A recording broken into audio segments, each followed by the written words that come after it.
Alright, good day, and welcome. Look at yeah, okay, get out there. It is time again, guys. I'll show you what time it is. It is washing machine time again. You can't pack very much in there, but I'll show you the treasures I found today so far. I gotta sweep this out. I got some more boxes to burn. I just put them there for now because I started burning, but so I gotta clean that out for my motorbike for later today. If I don't bring it today, I'll bring it tomorrow. Got a laundry basket, nothing wrong. I just gotta clean it up. Burn those boxes. I burnt some boxes, but it's a little bit too windy. Wind's kind of died off now, but I burnt about a half barrel worth of stuff already out of here. It doesn't look like I did much, but that's full, completely full. I even got pieces of those busted up shelves. Like you busted up anything that fits in there, you put in there. You know what I mean? Like if you have to sneak it in there. So I started getting into that bag. That was full of moldy blankets and everything. Found a nice army bag there. Got to air it out. So it doesn't look like I did much, but I'll show you what I did do. I got some burnable stuff over there. Like I say, if I was able to burn today, I'd probably get rid of about maybe another 2 garbage container size worth of stuff out of here, which would be good. But I got in, like this was piled up to here, believe it or not. So I got all that. That was mainly clothes there. That box will be burnable, but you know, when I find jars, that's going to go into the recycling. Burnable stuff. Like stuff like this here, I'll break it up into pieces, and those are like the shelves and all that you can't really throw out in the garbage, but you can throw out a piece at a time kind of thing. You bust it up over time, you get it all done. Like the door I have to take to the dump, the mattress I have to take to the dump, and the couch I have to take to the dump. Those are the biggest things. And then that other little couch there, but that frame, that little bed thing over there, that little cot, the frame is scrap metal. So there's quite a bit of scrap metal in here. There's a whole bunch of copper in there. God knows what treasures are actually in here. I got my bikes. I'm keeping the bikes. There's my other lawnmower till I can get to it. There's a whole bunch of stuff right here that I gotta go through. And like there's the berth. I'm keeping the berth up for sure. I got to set it up, for my trapping as well. I got to set up for quite a bit of stuff. But the thing is I got rid of some of the stuff that was out here as well. So my goal is to work from the outside in, so it looks not too bad. I dug another, just enough to say I dug it.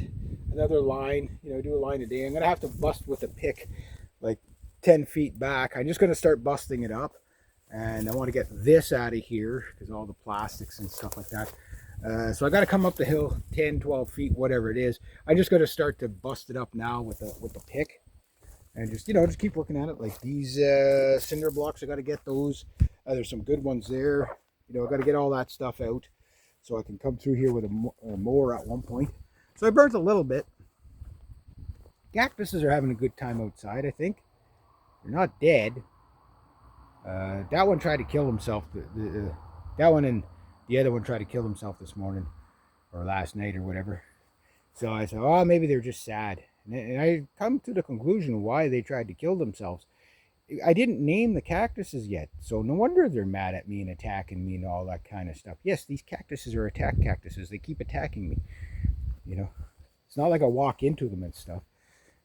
But anyway, can I close it? Can I close it? Can I close it?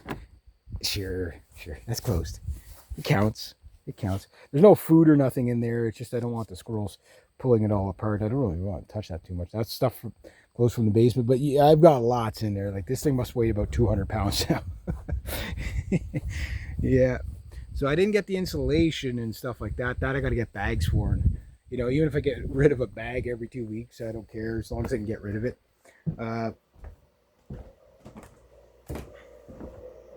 Do the laundry.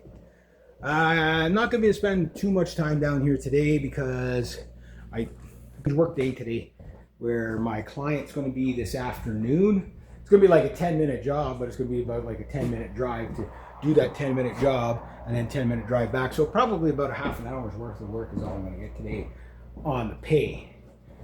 But,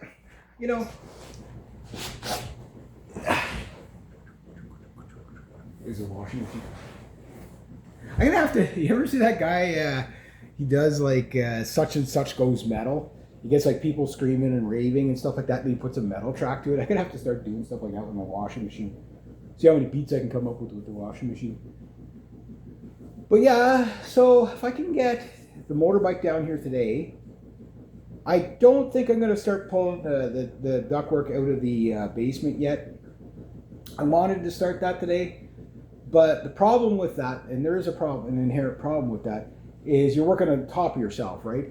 I mean, I do got to make a spot to be able to put stuff, because that ductwork, I don't want to damage it. It's good ductwork, and I want to have it somewhere so if I ever do need it again, you know, like if I have it in there for like 4 or 5 years and it's just like, okay, I'm just not going to use it. Fine, I'll scrap it or sell it because it's good stuff. But ductwork like that always comes in handy somewhere. I'm not going to store it in the barns. I could, but I don't want to. And I don't want to leave it downstairs. I want downstairs to be like up here, nice and, you know, kind of spick and span in the sense of not a lot of clutter. But yeah, no, life is going good here, finding all the treasure. I found actually some really cool things today too. I found some paintbrushes. I found some hardware. Yesterday I found a torch. I got to test it and see if it works. Found a couple of cool books, you know. You know, like the kids' books and stuff like that. Yeah, I'm gonna have a book burning going on. All the books that I won't read. There's a lot of cookbooks. Some of the cookbooks that I know are kind of like they were either my grandmother's or whatever. I'll keep like a monumental one. If they were like a local print, you'd be surprised for such a small town how many cookbooks this town has produced. You know, just such and local people's recipes and stuff like that. So I like keeping stuff like that, you know. But you know, like magazines and old House and Country magazine, like stuff I'm never gonna read. I've got gun books and stuff like that I gotta get, you know, like car magazines. My nephew didn't. I tried to pawn them off on him. I really did, but it would have boomeranged. I would have to deal with them now anyway. But they're up there, and the old guy that gave them to me, you know, I couldn't say no to him, right? So because he knew I was a gun guy and stuff like that, and I don't know if he's even still alive. He's definitely probably in a home now because I know he has the dementia and stuff like that. A real nice old guy anyway, but he gave me all kinds of stuff like that, and I just. But what do you do with it all? You know what I mean? And I don't want to just store it for the sake of storing it. Like, I'm going to see if anybody wants them first. I was talking to my friend Amanda today. I asked her about the red bike. She says, no, that's my son's got it. He likes it. But she goes, her boyfriend there, he's got 2 road bikes and he might be willing to part with one. And we'll see what they are, you know. As long as it's lighter and faster than what I got. And Matt's a pretty cool guy. I talk to him every time I see him or whatever. See if I can strike up a deal. Because it would be cool to get a good bike, a good road bike, but it depends on what it is, right? It depends how much he wants, you know? But any road bike is probably going to be faster than anything I have right now. So I'll see what's going on with that. You know, my bike fund is doing good. Like, I mean, I'm probably close to $700 now. So, like, I'm about halfway to an entry level, like, Specialized or something like that, like an Alez or something like that, which these are like entry level bikes that you could actually do stuff with. You know what I mean? But we'll see. Like, I mean, I don't mind buying like a real nice bike. I'd love to have a Bianchi just because they're so pretty, you know. And it's like, it's not like you buy the bike and you stare at it. Like, you know, like I will have a vehicle and whatever, and but I'm not going to stop cycling because it helps me my body a lot. You know what I mean? It's just I don't want to cycle when everything's labor intensive. You know what I mean? Like where I have to work in broiling heat and then cycle there and cycle back. You know, like that's dangerous. You know, especially once you start getting out there in the years too. You know what I mean? Like 52 is not that old, but 52 versus 25. Yeah, if it's 35 degrees out and you're 25 years old, you can kind of you can walk it off after you cycle 10, 20 kilometers, right? When you're 52, it stays with you for a couple of days, right? So, and it's not, and I'm a healthy guy for 52. Like I'm pretty darn healthy for my age. I'm not obese. I'm not, all that stuff. I'm very active. I'm extremely active, right? Um, but the thing is that I'm also getting older. It's just the reality. You can't push yourself as hard as you used to. But getting rid of a lot of that. To switch topics here, it's mostly clothes I got rid of there, and the cool part about that is the amount of smell that yeah, sure, it's out in the garage, whatever, but it just when you go in the garage, it'll be a little bit healthier. Um, so, like I say, if I get rid of that each time, but each time I uncover stuff, the problem is you have big stuff piled on all the little stuff too, right? But you burn all those boxes. Like I burnt like 3 or 4 boxes today, but there's probably about 25 boxes in there to burn. That's a lot of bulk. It's a lot of bulk. And then once I got my scrap metal route, like I got a little tote there. It's not the nicest of tote, but it's fine for like small scrap, steel pieces, right? So I'm probably going to have like 5, 6, 700 pounds of scrap metal in there, easy, without realizing it. And hopefully I have like 20, 30 pounds of copper in there, because there's copper all over the place in there, like old pipes and stuff like that. Stuff adds up, plus what I got up home. 30, 40 pounds of copper is a nice day. If you had 100 pounds of copper, you're going to have a good day. You know what I mean? You had 1,000 pounds of copper, that'd be... I wish I could find 1,000 pounds of copper a week. That'd be awesome. you'd be in like dentist money then. Yeah, you'd be making good. But like anything of actual use or value, like tools and stuff, I'll put them aside and see my brother still wants them. There's certain stuff that I know he would keep, so I'll put it aside. And he can come down and look at it after. There's no rush. He's going to be busy enough up there going through sorting all the stuff that he's got up there. I'm not going to pressure him. Okay, you got to come and look at it this week or else. Nah. No, that's not how I do things. But I'm not going to wait forever either. It's like, okay, because I know my brother will just give up on it really well when I know he would keep it. If it's like that level, I know he would probably want that level back. I've got my own, so I'm not going to keep it on him. But like some stuff, I'm just going to, okay, this is junk. Like I know he'd probably keep it, but it's such junk, I know he's never going to get around to fixing it. And why clutter? Like between my dad's clutter, my clutter, and my brother's clutter up there, you can't move in that garage up there. So, just like as soon as I take the motorbike out, that spot's full again. You know what I mean? So it's like it's time to declutter, and anything metal. Like my dad. What he was doing was when I had the truck, I said, you got scratch, like when you do a cleanup in the garage and you find a bunch of metal, because you can't really throw it in the garbage, right? And just go throw it in the back of one of the old trucks, right? And that's what he was doing. But now the trucks are gone, so I'm going to have to make another scrap metal. Sometimes he has a pail. Oh, you can take that.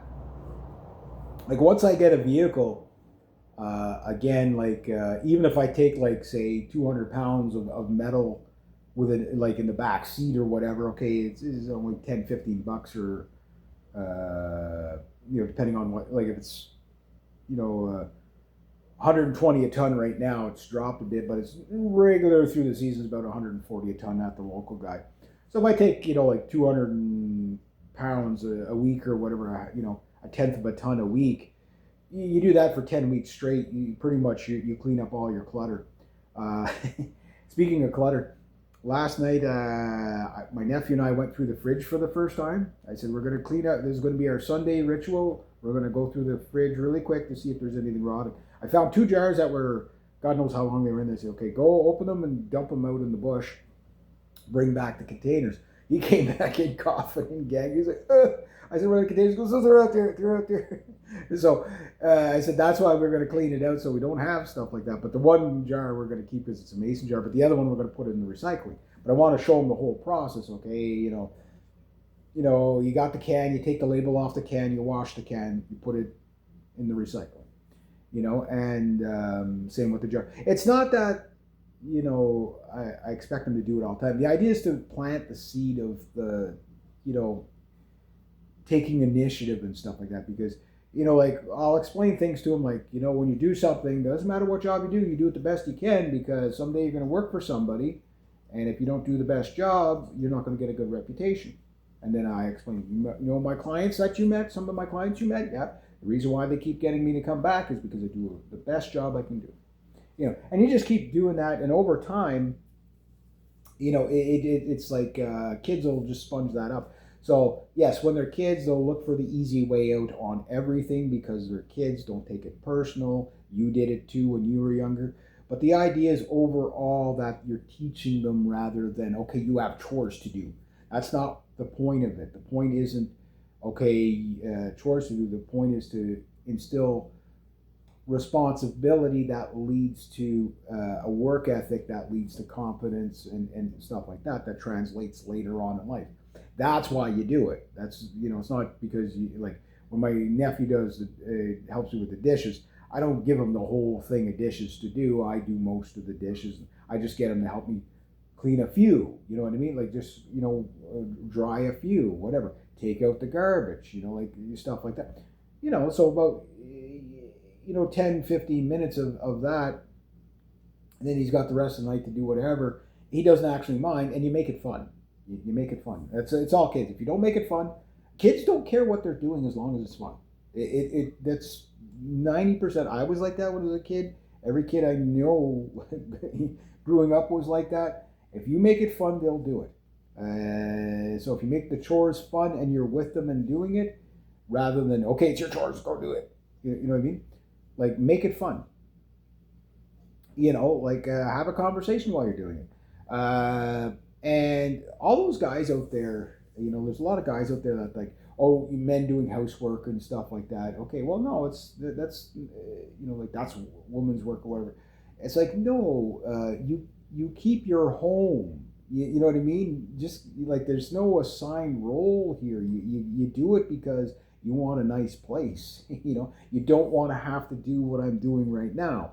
Because if you just leave it up to everybody, if you're always passing the buck and leaving your job up to somebody else, it never gets done. And then the guy that has to do it, aka me, spends the past month just fucking throwing shit out. You know what I mean? But once I'm done, it's pretty good. Like, for example, all the garbage cans in here today they're going to need a cleaning. I'm going to get out the old Lysol there and give those a scrubbing. But now all the garbage cans are empty in here, and the one on the veranda, aka my garage, that's pretty good, because from here on out it's now just regular maintenance, and which is going to be extremely low down here. So I guess what I'm getting at is that like the cleanup thing, you're going to see that for probably another 2 months. Where you're going to see like the bulk of it, and then it's just going to whittle off to nothing, and the whole channel is going to take a different turn to, okay, here's what I'm doing now. So maybe in the next, probably by the end of October, you're going to be able to see me fix my chainsaws, or make homemade cheese, or bake a cake. I got an oven. I got to clean the oven, but inside I cleaned the stove part, but I still got to get some, oven cleaner or whatever, to really, really, really make sure it's super clean before I cook anything in there. But like, for example, my mouse trapping season seems to be over. Again, it's been almost a week since I caught a mouse. I only caught 13, and I'm sure there's more than 13 mice in here, but all the ones that were coming in here, they're no longer coming in, but it's probably not just because I trapped them out. I don't think that's what it is. It's because there's nothing for them to come into. Like, there's no smells that are bringing them in. Like, Lysol is not something that they're going to be attracted to. You know what I mean? Maybe they will, but it wouldn't be too healthy for them if it is. But they do live in the insulation, so that must be so itchy, though. Even you'd think a mouse would be itchy, repelled by that. But the thing is there's no food attracting them. There's no rotting smells to attract them. And that's a good thing, right? So that's probably keeping some of the mice. It's just not bringing them in. It's not that they're not coming in, but it's just not bringing, it's not attracting them in. So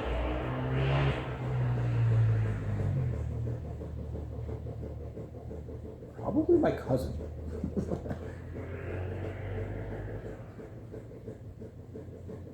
No, that's not my cousin. He's got a, what the hell is he? RM. He's got an RM. I don't know if it's a 250 or a 400 or a 450 or whatever it is. But anyway, when he comes by, he's got a freaking Hindle pipe on that sucker. Not a Hindle. He's got what has he got on there? Anyway, it's loud. It's really loud. Yeah, I'd like to have a dirt bike. A dirt bike would be fun. I have to open up all my trails though. A snowmobile and snowmobile. I hate snowmobiles. I freaking hate snowmobiles. Like I get an idea for like 5 seconds. Oh, it'd be good. It's like I've never had a good experience. I've never had a snowmobile, regardless of how old the snowmobile is, that didn't break down that day. It just not ones that I would just every time I go snowmobiling with you. Hey, want to come snowmobiling with me? No. No.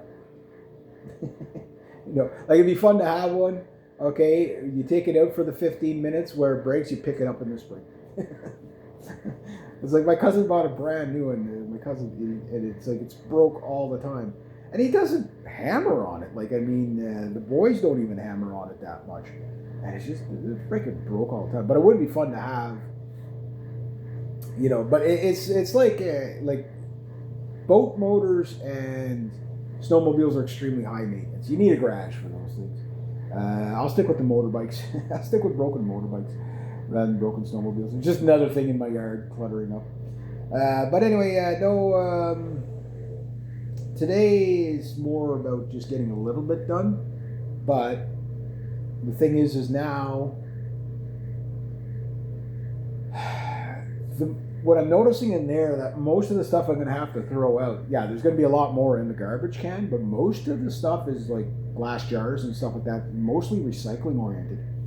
And the stuff that's not recycling is usually, most of it's burnable, like the paper, I burnt most of the paper stuff, I think. I found a little bit more today. I'll see if my brother, I'll put it aside from, there's some paperwork here, stuff like that. I'd be careful about throwing stuff out because there could be important documents or something that they need. And, it's so easy to lose that stuff. And it's always a pain in the butt to get it back. So paperwork, I'm like, okay, I'll put it aside, stack it up for you, you deal with it, whatever. But like, for example, they came down, they got the tables the other day, so that took a little bit away. And then of course I cleaned out the drawers, and I told my brother I cleaned it out just because it was so musty. I just cleaned everything out of it and to air it out for you till you came down and got it. But it was just me making an executive decision because I didn't want them to grab the whole thing with all that shit in it, bringing it up there, right? So the idea is that anything that they take from here to go up there, I want it as clean as possible. You know what I mean? So we're not tracking those smells up there and whatever, the mustiness and all that. But getting rid of all that old clothes, maybe,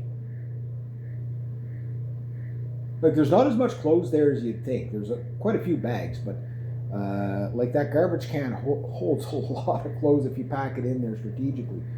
I even got pieces of the dresser in there. Anything small enough that go in, I'll sneak it in there.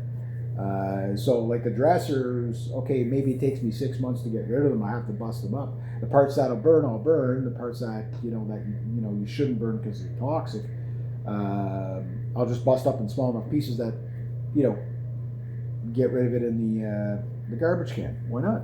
It costs me nothing really, to do it that way. So that's the way I'm probably going to do it. Next to that, yeah, I guess that's about all I got for today. I'm going to play around, start digging into some of my recording equipment, figure out where I'm going to put it. Clear the porch for the motorbike, so hopefully I get that down here today. That's the goal. Will I not? I don't know. We'll see. But anyway, that's what I'm going to go with for now.